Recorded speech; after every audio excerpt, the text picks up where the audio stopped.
Salam sejahtera bagi semua kita yang ada saat ini. Puji Tuhan, kita boleh berjumpa, boleh bersama-sama saling menguatkan dalam persekutuan peribadatan saat ini. Bapak, Ibu, Saudara-saudari, umat-umat Tuhan. Sebelum saya membagikan akan kabar baik firman Tuhan, mari kita sejenak untuk menghadap Tuhan lewat doa. Segala puji syukur kami persembahkan kepadamu, ya Tuhan Allah. Kami bersyukur atas kesempatan yang indah yang Tuhan telah izinkan saat ini. Kami mau saling menguatkan lewat mendengarkan kabar baik firman Tuhan. Kiranya kasih karunia Tuhan akan melengkapi kehidupan kami saat ini, sehingga apa yang akan kami dengarkan bersama akan boleh menjadi kekuatan iman bagi masing-masing kami di mana saja kami berada saat ini. Terpujilah namamu, ya Tuhan. Di dalam nama Yesus kami berdoa. Amin. Satu ketika ada seorang pendeta, dia berdiri di podium dan membagikan akan firman Tuhan. Tempat itu dipenuhi dengan jemaat, dan ketika pendeta itu berkhotbah, tiba-tiba pintu gereja yang ada di depan pendeta terbuka, dan masuklah seorang yang memakai pakaian yang compang-camping, rambut acak-acakan, dan kelihatan secara kasat mata orang ini tidak terurus. Dengan kata lain, orang ini memiliki gangguan jiwa. Ketika orang ini masuk, pendeta tidak menghentikan khotbahnya, tetapi pendeta itu tetap berkhotbah, berbicara, menguatkan jemaat. Dan ketika orang ini melewati bangku pertama bagian belakang, tiba-tiba pusat perhatian langsung tertuju kepada orang yang sementara berjalan ini. Atau dengan kata lain, orang yang memiliki gangguan jiwa. Singkat cerita, orang ini tetap berjalan di tengah jemaat. Dan sampailah ia di depan pendeta yang sementara berkhotbah. Tiba-tiba, suasana yang ada di dalam gereja itu mulai ribut. Orang-orang sudah tidak lagi memperhatikan khotbah pendeta, tetapi sudah mulai memperhatikan dan sudah berbisik-bisik mengenai orang yang sementara berdiri di depan pendeta itu.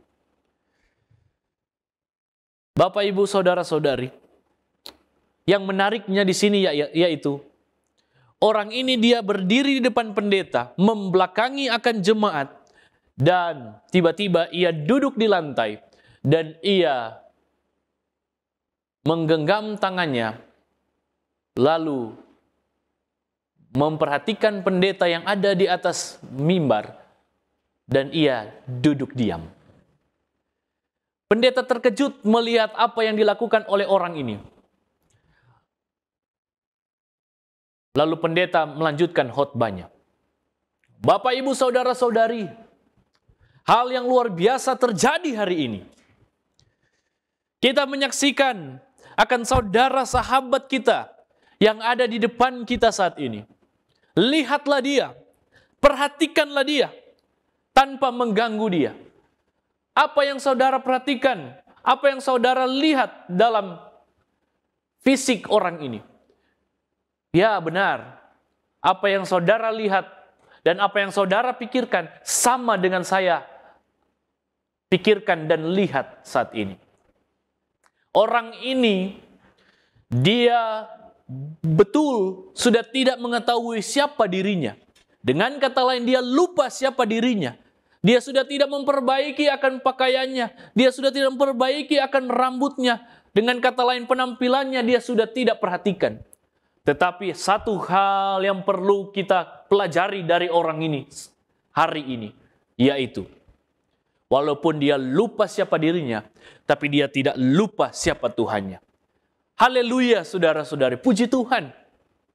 Kalau kita selalu mengingat Tuhan. Ilustrasi yang barusan kita dengar adalah pelajaran bagaimana kita harus terus mengutamakan Tuhan, sekalipun diri kita menjadi nomor 2. Keluarga kita menjadi yang nomor 2. Dan permasalahan kita menjadi yang nomor 2. Tuhanlah yang nomor 1. Kita harus selalu ingat dan mengandalkan Dia. Kan Dia adalah Sang Pencipta dan Penebus saudara dan saya. Saya percaya tidak ada di antara kita yang tidak memiliki masalah. Saya pun berdiri saat ini penuh dengan masalah. Judul firman Tuhan yang ingin saya bagikan kepada saudara-saudari, yaitu bertahan melalui menyembah.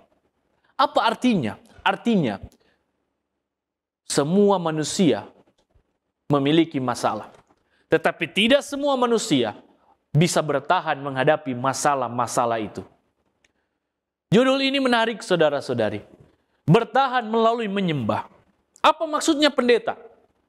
Mari kita lihat pelajaran yang penting yang bisa kita aplikasikan dalam kehidupan kita lewat sebuah cerita dalam Alkitab yang sudah sangat familiar di dalam telinga saudara dan saya. Siapakah dia? Dia adalah Ayub.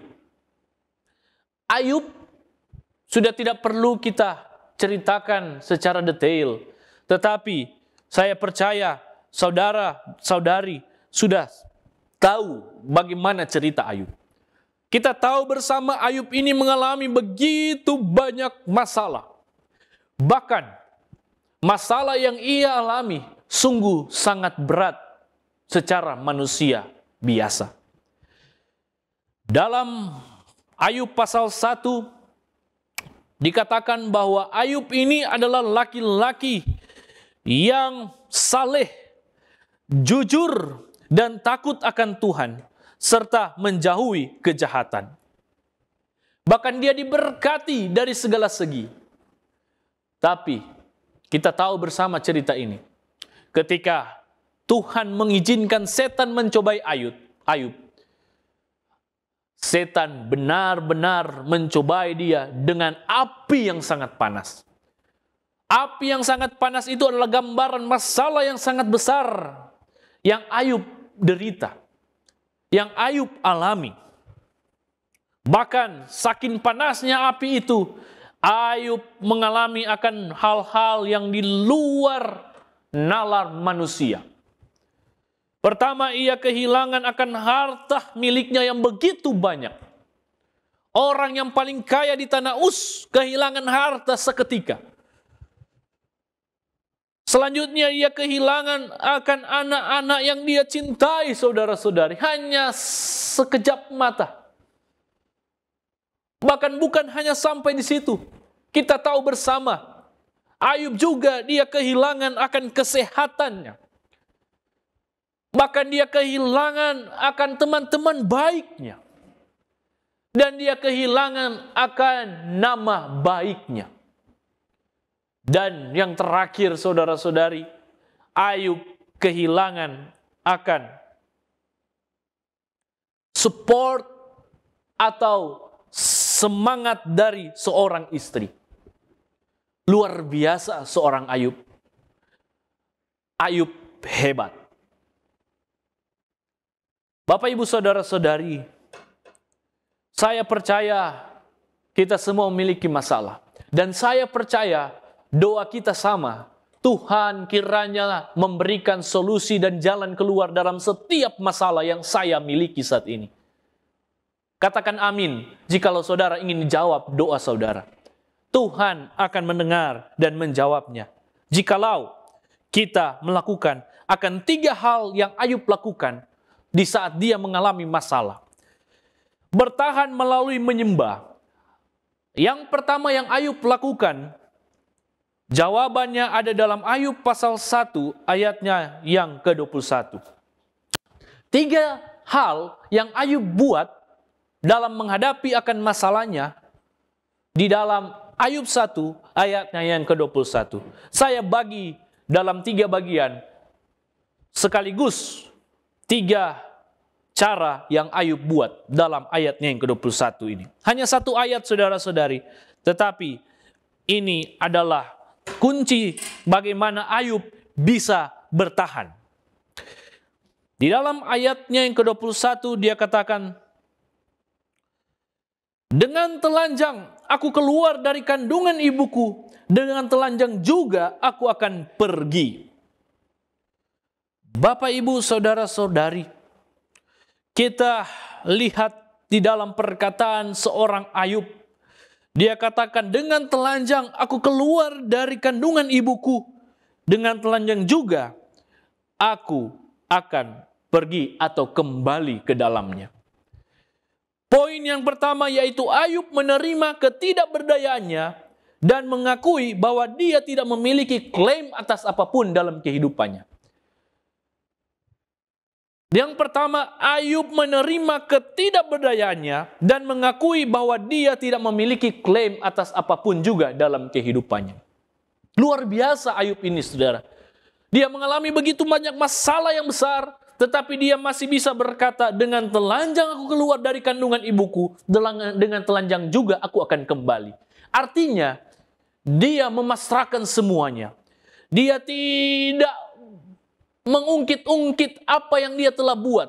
Aduh, saya sudah bekerja keras siang dan malam mengumpulkan uang, tetapi kenapa harus hilang dengan cepat?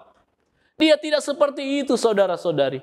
Dia tidak seperti orang dunia saat ini, yang ketika memiliki harta yang banyak, memiliki kesuksesan yang besar, yang menjadi prioritas adalah kesenangan diri. Saudara-saudari, Ayub menerima ketidakberdayaannya dan mengakui bahwa dia tidak memiliki klaim atas apapun juga dalam kehidupannya. Bapak, Ibu, saudara-saudari, untuk bertahan di dalam permasalahan kehidupan kita, bahkan untuk keluar dari setiap masalah hidup kita, kita harus terus sadar bahwa kita tidak ada apa-apanya.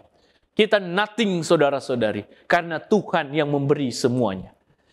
Dan yang kedua, poin yang kedua, yang Ayub lakukan, di dalam Ayub 1, ayatnya yang ke-21, frasa yang selanjutnya, dia katakan seperti ini, saudara-saudari. Tuhan yang memberi, Tuhan yang mengambil. Luar biasa, saudara-saudari, perkataan seorang Ayub. Sekali lagi saya bacakan, Tuhan yang memberi, Tuhan yang mengambil. Apa artinya ini, saudara-saudari? Artinya Ayub mengakui bahwa Allah masih memegang kendali penuh dalam kehidupannya. Dia katakan Tuhan yang memberi, Tuhan yang mengambil. Dia sadar dan dia akui bahwa Tuhan memegang kendali penuh atas kehidupannya. Ketimbang ia bersungut-sungut, yang ia lakukan yaitu dia bersyukur dengan berkata bahwa Tuhan yang memberi, Tuhan yang mengambil. Bapak, Ibu, saudara-saudari, hal ini menurut saya cukup berat. Kenapa? Karena secara manusia berdosa, ketika kita mengalami masalah yang besar, bahkan kehilangan orang yang kita cintai, terkadang kata-kata motivasi seperti ini, kata-kata pengharapan seperti ini susah untuk kita ucapkan. Tetapi hari ini firman Tuhan mengingatkan kepada saudara dan saya, Tuhan yang memberi, Tuhan yang mengambil. Artinya bukan Tuhan itu jahat, saudara-saudari, melainkan itu adalah respons kita untuk mengakui bahwa Allah masih memegang kendali penuh kehidupan kita. Allah masih memegang kendali penuh kehidupan saudara dan saya. Artinya, kita harus terus menyerahkan semuanya kepada Tuhan. Bapak, Ibu, saudara-saudari, mari kita terus berpikir bahwa segala yang ada dalam kehidupan kita, Tuhan yang punya. Poin yang ketiga yang bisa kita pelajari saat ini dari seorang Ayub. Dalam ayatnya yang ke-21, frasa yang terakhir. Sesudah Ayub mengatakan, Dengan telanjang aku keluar dari kandungan ibuku. Dengan telanjang juga aku akan pergi atau aku akan kembali. Dan selanjutnya dia lanjutkan dengan frasa yang menarik, yaitu Tuhan yang memberi, Tuhan yang mengambil. Dan yang terakhir dia tutup dengan kalimat yang luar biasa, yaitu terpujilah nama Tuhan. Luar biasa saudara-saudari. Ayub, dia katakan, terpujilah nama Tuhan. Apa artinya? Artinya, Ayub menyimpulkan dengan menegaskan kembali imannya, kepercayaannya pada kebenaran Allah. Dengan mengatakan, terpujilah nama Tuhan. Dengan kata lain saudara-saudari, ketika kita mengakui atau mengatakan saya ini beriman, saya ini memiliki akan kebenaran Tuhan. Sudahkah saudara mengatakan terpujilah nama Tuhan dalam setiap hal yang saudara alami, dalam setiap masalah yang saudara alami? Bapak, Ibu, saudara-saudari, umat-umat Tuhan. 3 hal ini adalah cara yang Ayub buat untuk dia terus bertahan di dalam menyembah kepada Tuhan. Dia terus bertahan di dalam setiap pergumulan hidupnya. Bahkan endingnya atau pada akhirnya Ayub dia diberkati. Dia bukan hanya melewati semuanya, tetapi dia mengalami akan berkat yang berkali lipat. Bapak, Ibu, saudara-saudari, umat-umat Tuhan. Di dalam firman Tuhan saat ini, kita diingatkan bahwa apapun masalah kita, apapun pergumulan hidup saudara dan saya, tetaplah bertahan untuk menyembah Tuhan.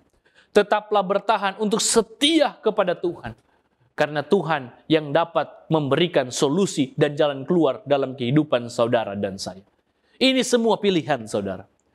Ada salah satu filosofi hidup yang saya sangat senangi, yang berkata, ubahlah hidupmu sebelum hidup mengubahmu. Apa artinya saudara-saudari? Kita harus memilih untuk berubah. Ketika kemarin saya kurang setia kepada Tuhan, hari ini ketika saudara mendengarkan firman-Nya dan ajakan ini, saudara harus merubah hidup saudara untuk lebih setia kepada Tuhan. Untuk lebih menyembah Tuhan. Untuk lebih menyadari bahwa saya ini nothing. Diri saudara tidak ada apa-apanya jikalau tidak bersama dengan Tuhan. Bapak, Ibu, saudara-saudari, relasi menentukan akan realita kehidupan kita. Apa maksudnya pendeta? Maksud saya yaitu relasi kita dengan Tuhan menentukan kekuatan kita menghadapi realita kehidupan ini. Artinya, ketika kita ada hubungan dengan Tuhan, itu akan membuat kita kuat menghadapi kenyataan hidup yang setiap hari mengalami akan yang namanya pergumulan. Oleh sebab itu, Bapak, Ibu, saudara-saudari, mari kita tetap setia. Mari kita tetap bertahan di dalam iman kita kepada Tuhan. Dan kembali saya ingatkan, saudara dan saya tidak luput dengan masalah. Setiap saat setan ingin menjatuhkan kita dengan setiap masalah dan masalah. Tetapi ingatlah bahwa ketika kita tetap bertahan di dalam menyembah kepada Tuhan, di saat kita tetap mengakui Dia adalah Allah, Sang Pencipta dan Pemilik segalanya. Dan di saat kita tetap bersyukur dan selalu mengatakan terpujilah nama Tuhan, maka pantaslah saudara dan saya mengklaim janji Tuhan di dalam Yakobus 1 ayatnya yang ke-12.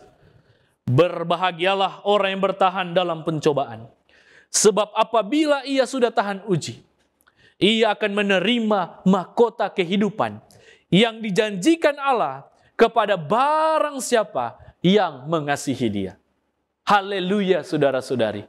Jikalau kita terus bertahan di dalam Tuhan, dan ketika kita sudah tahan uji katanya, kita akan menerima mahkota kehidupan yang dijanjikan Allah kepada barang siapa yang mengasihi Dia.